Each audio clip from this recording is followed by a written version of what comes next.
Hello, I'm going to read some more from the Talmud Emmanuel.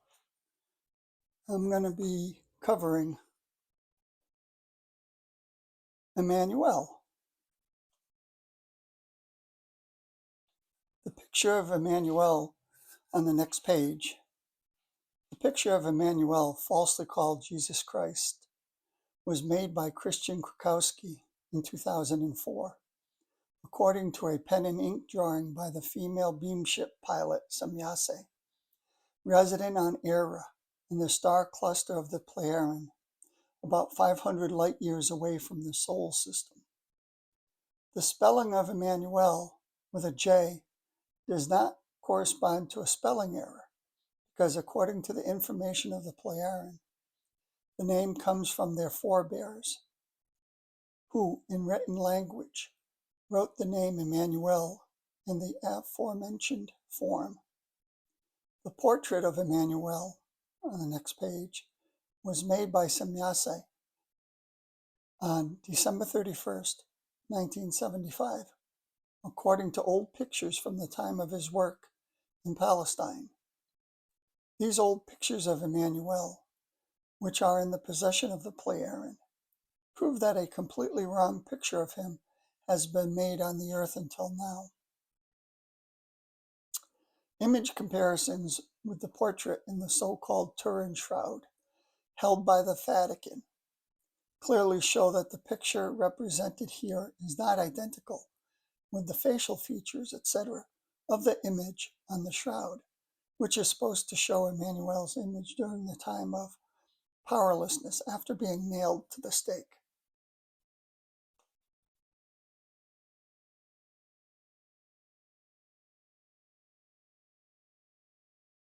On the left, you can see a picture that was drawn by Samyase, a Pleiadian, an extraterrestrial from the planet Era, who was the third teacher of Beam after Svath and Asket. Now, here is a picture of Emmanuel painted by Christian Krukowski in 2004.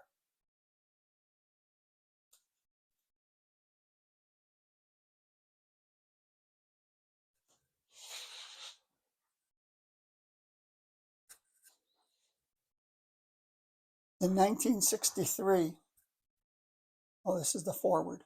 In 1963, the present writing was discovered in the form of an extensive scroll encased in preservative resin,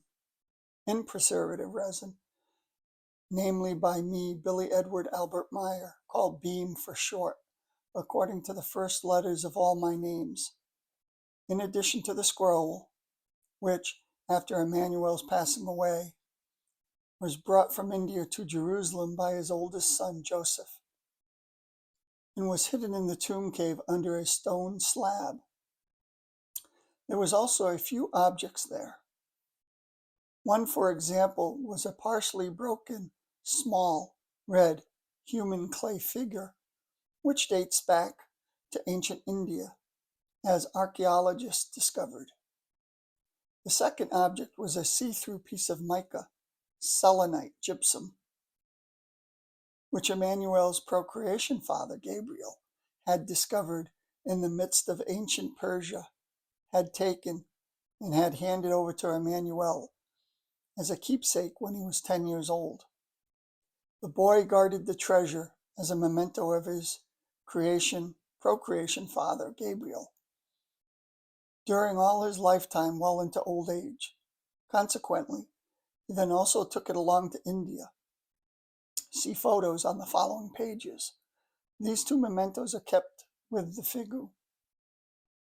After the searching for and finding of the actual tomb cave of Emmanuel by a Greek Orthodox lay priest named Rashed, in cooperation with his close friend, Prince Roger D. Polatsky, who perfectly mastered the German, Arabic, Czech, English, and French languages.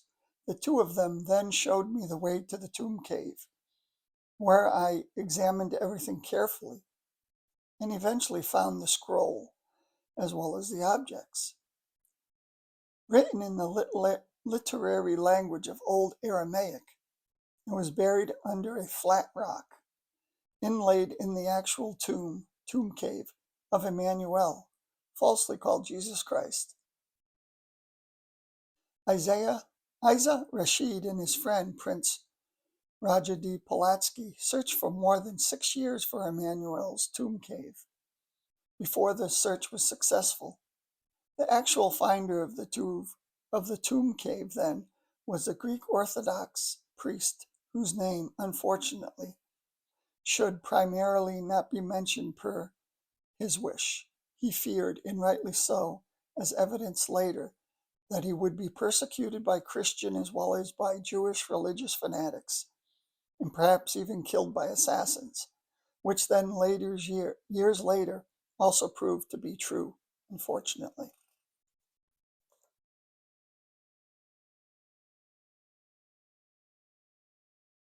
Here's the little figurine that they found in Emmanuel's tomb cave. And here's the big piece of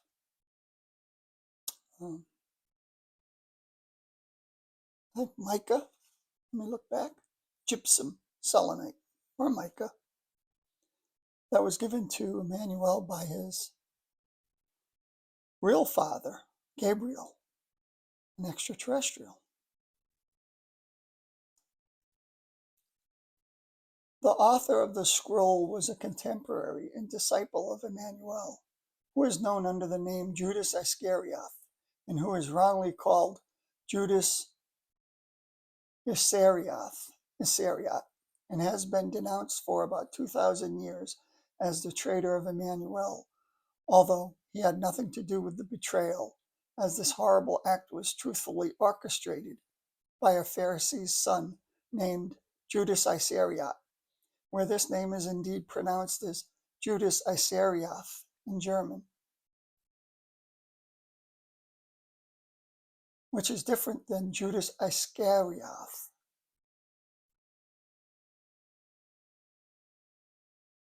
The true scribe for Emmanuel, in order to save their threatened irrational belief. Today still dominant Orthodox and conservative clergy and their followers who are led into the unreal will probably attempt to deny this writing by all possible means, to destroy it and to denounce it as lies, as they have done with many other old writings that bore witness to the real truth. See, for example, the Book of Enoch, and the Book of Jezreel, among others, which were removed from the Bible because they were handed down too truthfully. As always, it will be the case even now that this writing will be intended to be eliminated and probably also taken out of circulation. It will probably also be the case that pressure from many sides will be exerted on the editor of the writing, or that he may be persecuted or assassinated in order to preserve the quote-unquote true religion. 5 assassination attempts were already made on him up to the year 1976, even in the presence of witnesses, as was even later the case several times. By June 2, 2003, the number of assassination attempts had increased to 22. Certainly, steps will be taken to the police authorities, public prosecutors, judges, and courts of all kinds in order to prohibit this writing, to render it impossible, to denounce it as lies, or to eliminate it. Actions which, however, can in no wise detract even one iota from the truth of the writing. The obscurantists commissioned in this regard certainly will proceed with all prudence and skill and intrigues to have the writing dismissed, denounced as lies, and eliminated, as has been the case with the appearance of other writings whose original scripts, however, were then hidden in the Vatican Library in Rome. But there will also ensue an outcry against this writing from the cult religious fanatics and others who are led into the unreal, who will want to proceed with all means against its existence and against me, the editor, Billy Edward Albert Meier. It has always been like that, as everyone knows. There is no shying away from murder, assassination, or anything similar. I am well acquainted with this fact, so I have taken necessary precautions. But the Holy Ministry, the Holy See, and Rome and the Pope have always taken steps to build up or to save the irrational cult religion of Christianity.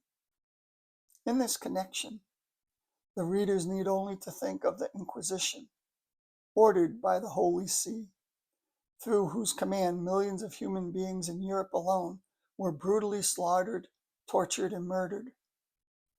The number of murders committed by the Holy See, which are held on record with the Pleiaren, amounted to around 9 million during the Inquisition, while the number of unrecorded murders during the whole Christian era adds to at least another 9 million, as the Pleiaren assure. But these facts are vehemently denied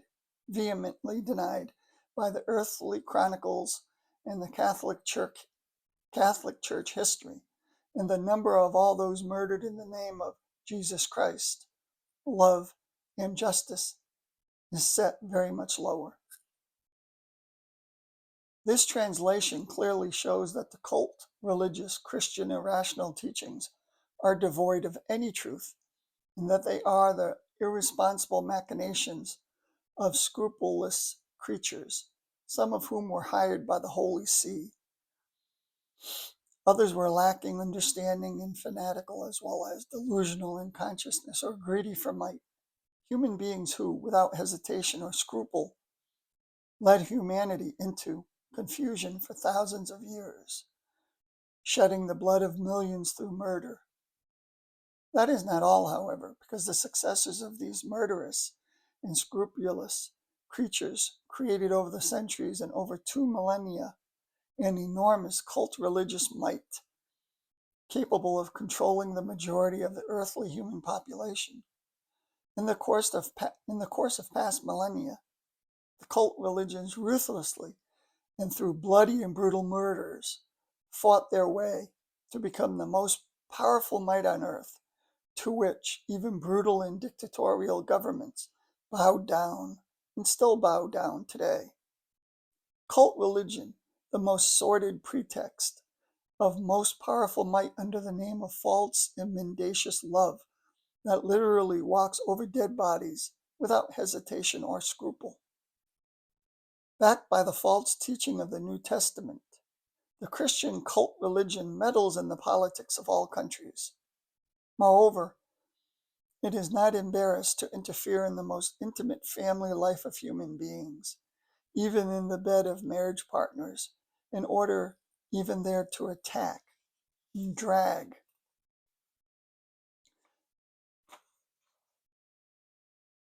through the church dirt the last and most private secrets of human beings, and to destroy everything. Now finally has come the time when an end can be put to all this dragging through the dirt, if the human being becomes rational enough, revises his or her thinking, and dedicates himself or herself to the real teaching of Emmanuel, the teaching of the prophets, which is known as the teaching of truth, teaching of spirit, teaching of life, or the teaching of truth, teaching of creation energy, teaching of life. In short, simply the spiritual teaching.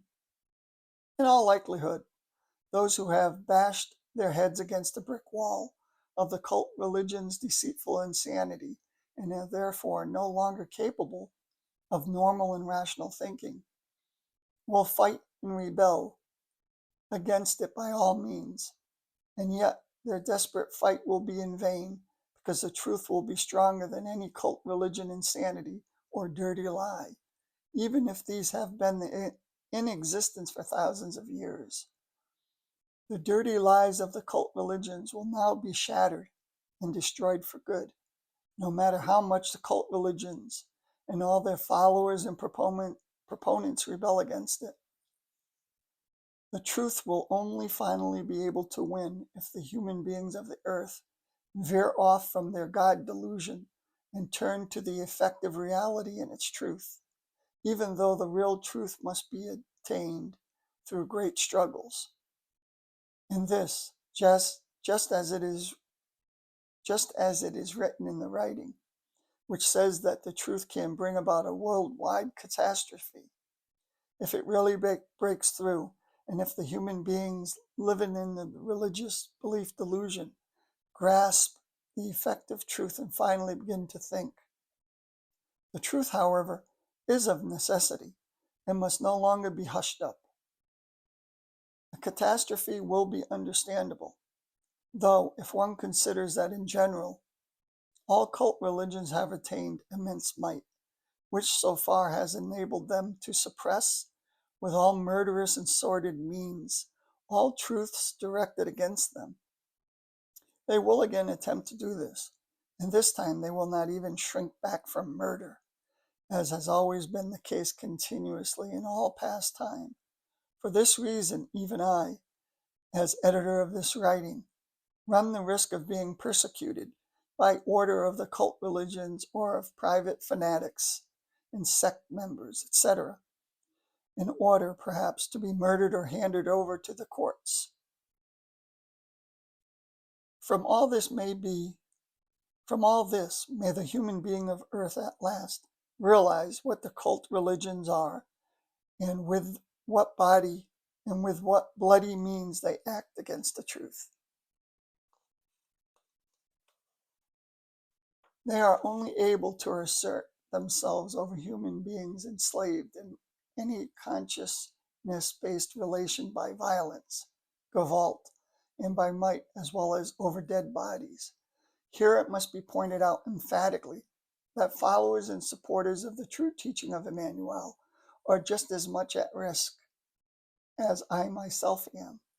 However, the editor of this writing, I am not only endangered as a result of this fact, but also because I am the contact man for extraterrestrial intelligences,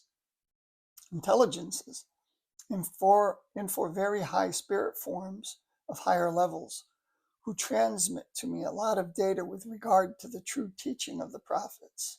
That is, the teaching of truth, teaching of creational spirit, creational energy, or the teaching of spirit, teaching of life. I'll say that again.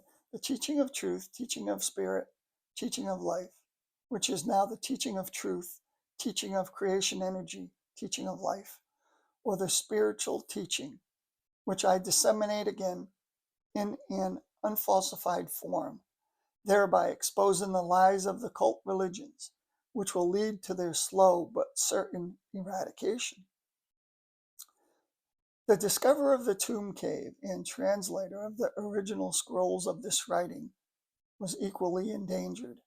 So years earlier, he took the precaution of withdrawing from the church to live incognito somewhere with the family he had started in the interim. Conscious of the tremendous might of the cult religions, he wanted to conceal both his name and the original scripts from the public. He rightfully feared for his life and for those of his beloved family, all of whom since that time have become victims of the cult religion's persecutors, by whom they were assassinated. Long before this point in time, however, the man, under the seal of secrecy that his name not be mentioned in his lifetime, gave the translation of this writing to his good friend, so namely me, Beam. The name of the priest was Rashed. He and his family were murdered in the early 1970s in Baghdad, Iraq. But it was not until 1974 that I, Beam, received permission from the Ether Satter level to make the writing accessible to interested human beings in circles. In 1963, the discoverer of the tomb cave and translator of the original scrolls of this writing led me, his friend Billy Edward Albert Meier, on various occasions into the actual and true tomb cave of Jmmanuel, which was already filled with a lot of sand and dirt. The cave was subsequently destroyed by the Pleyaren Quetzal, so that a new cult place could not be made out of it. In the course of excavations, which I made in the tomb cave, I found various items through which the contents of the writing were confirmed. Unfortunately, it must be mentioned that the script is no longer complete, because various script pieces of the scrolls were completely illegible or decayed. Also, some of them were obviously missing.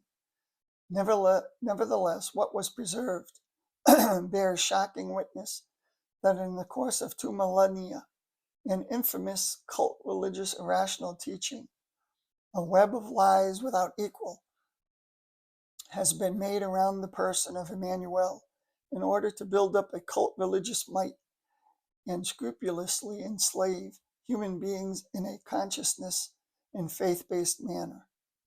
All this truly at the cost of unknowing human beings of earth, who are led into confusion and who act in good faith, and at the cost of their goods and chattels, and above all, at the cost of their innocently spilled blood through the dirty machinations of the Holy See, which deceitfully preaches love for the purpose of exploitation, enslavement, and physical and psychical violations of all kinds of the human beings of earth. It is very rare that a single human being succeeds in publicizing topics and truths that clarify primal connections, or at the least shed some light on them when they pertain to cult religious or political concerns. The existing practice proves that, as a rule, such human beings were and are scrupulously persecuted, tortured, and murdered, because forces called to the fore appear promptly, knowing not only how to place the truth content of a statement into a dim light, but also, to them, any means is right to make the truth itself into a travesty. But that is not all, because as soon as anything is published and disseminated that can clarify primal connections and truths with regard to cult religious or political concerns, the writings are then taken out of circulation with the help of clergy, police, government agencies, courts, and the mighty of the cult religions and their fanatical followers. The writings are safeguarded or destroyed to continue depriving the human being of earth of the real truth, letting him or her continue to starve and deteriorate miserably in the misery of his or her false thinking and irrational teachings, because only in so doing can he or she be further exploited to his or her last drop of blood, particularly by governments and cult religions. The old German version of the Talmud of Jmmanuel corresponds in its extent only slightly to the original translation from Old Aramaic, because Rashed was not so strong in the German language or with the code of the mission in any wise that it could have drawn up the German version extensively. The first German version does represent, in some parts, a translation from the Old Aramaic, but in a form that has been reconditioned by me, Billy Edward Albert Meier, and supplied with the code required by the mission, as well as other information from the planetary storage banks.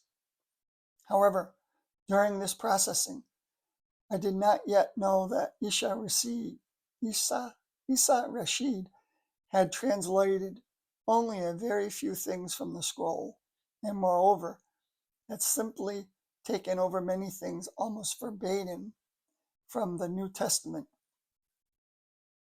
and had also left out many important things. Consequently, there arose a work that was formed similarly to the New Testament, which, as if worked up by a Christian, corresponds to a malicious calumny and twisting of truth.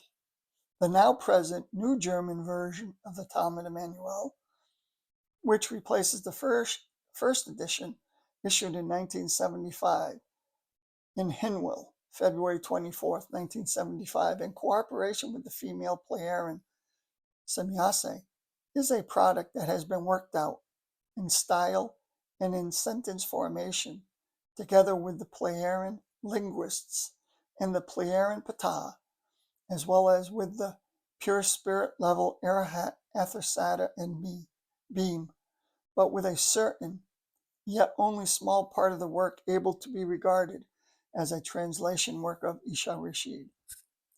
The version of the very old manner of writing, which is reproduced in the correct form according to the old idiosyncratic manner of speaking and manner of writing of Judas Iscarioth, and which is probably the only one of its kind, and was certainly never used equally by other writers, as well as the coding and mission-conditioned form, comprised several times the work, performance, and effort that was required by Isha Rashed for the very poor translation from the Old Aramaic, which was produced and falsified partly for reasons of religious belief.